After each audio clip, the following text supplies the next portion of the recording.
Greetings, dear friends. I received a TerraMaster network storage device for repair. You'll agree, it's quite rare for devices like this to appear in repair videos. This only makes working with such equipment even more interesting. According to the owner, the device is new. Upon first power up, it refused to detect 3.5-inch hard drives. However, it does detect 2.5-inch drives.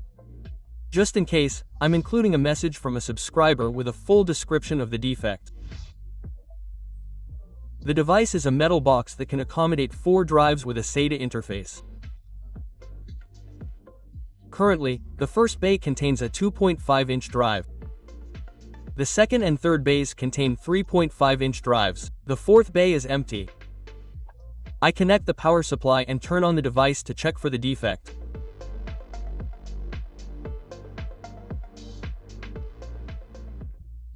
After a while, the first slot's indicator light starts blinking. The others are not blinking, meaning there's no data transfer with them. It can be concluded that they are not being detected. I turn it off. Next, I swap the first and second drives, after which the second slot's indicator starts blinking. So, there really is a problem with the 3x5 drives. The device simply doesn't detect them. Okay, the defect is clear. Let's figure out what the problem is. After all, the device is new and hasn't been repaired yet. Maybe it can be repaired. While I disassemble the case, let's think about the probable cause of the malfunction. Why can 2x5 drives work, but 3x5 drives don't? Typically, 2x5 drives only require 5 volts to operate, while 3x2 drives also require a 12 volts power supply. This is obviously due to the higher power of the spindle motor and electromagnetic head actuator. Therefore, without a 12 volts power supply, the 3x5 drives will not work. The remaining question is whether the device's SATA interface power supply is actually not receiving 12 volts. If so, we need to determine the cause. I remove the metal casing, which reveals the device's electronics.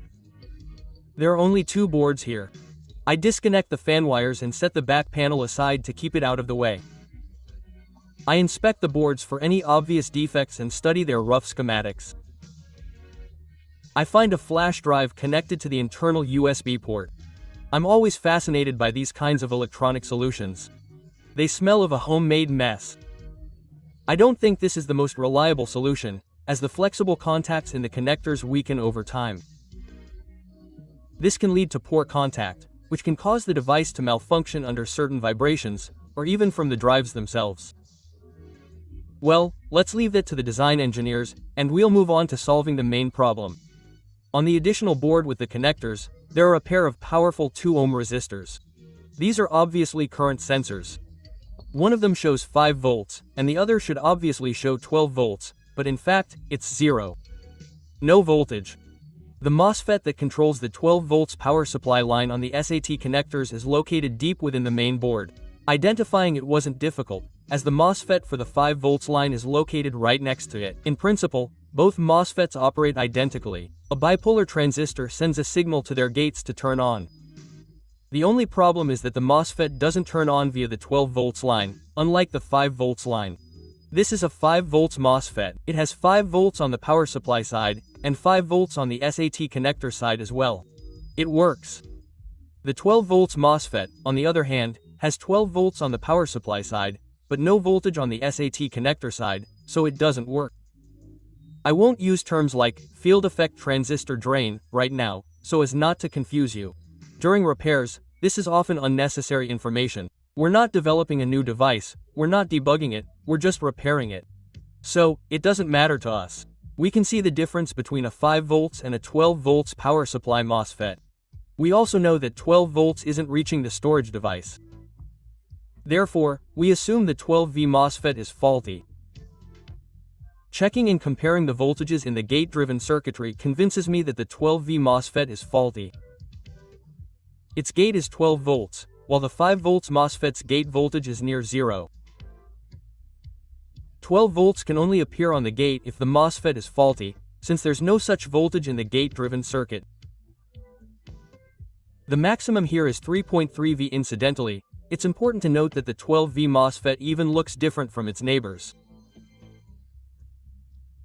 Its markings are somewhat faded, even though all the MOSFETs here are the same model, marked 3P7RE, which also hints at a faulty component. To be 1000% sure that the MOSFET is the problem, I'll replace it with this one, which is responsible for turning on the main power supply. It can be temporarily replaced with a jumper. Before starting work, I desolder the electrolytic capacitors with a soldering iron to prevent damage during further work. I solder the MOSFETs with a hot air gun, preheating the board on the separator. This is necessary to reduce the airflow temperature on the hot air gun, so as not to overheat the plastic of the adjacent connectors. Done. I install a jumper on the input bridge. I solder the capacitors and check the operation. Let's now look at the behavior of the indicators. That's it, focus on the second indicator.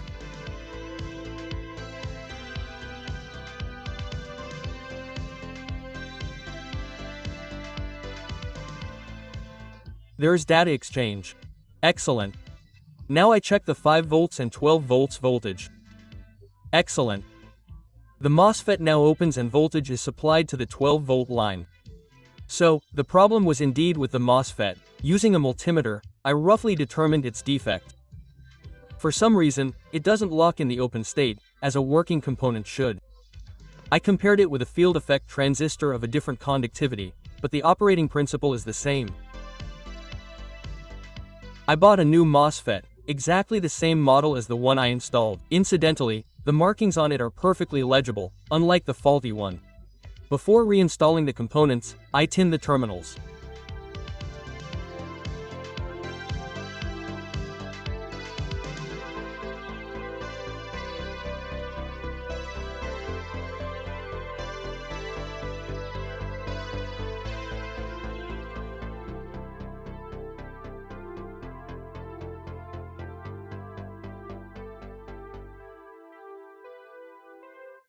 A hairdryer with a heated separator also works, but I set the temperature lower to avoid desoldering the capacitors a second time. The MOSFET terminals are lead-based solder, so the temperature can be lowered slightly.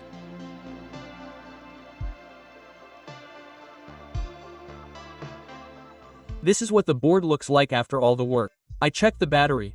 The voltage is 3V, no replacement is required. I reinstalled the board and checked its operation. I turned it on.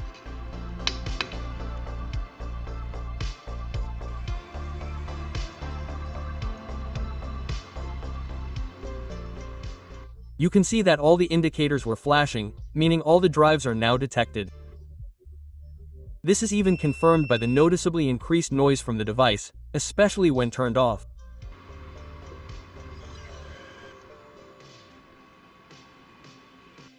I can reassemble the device for further testing. I did not connect the device to the power supply or configure the software. I leave that to the owner of the device. I simply kept it on for a day. And that's all my responsibility. The device has already been sent to the owner. I hope it will work for a long time and without fail. I mean the device. And of course, we wish the owner good health as well. Well, dear friends, that's all for today. Thank you all for your attention, and see you at other repairs. Until then.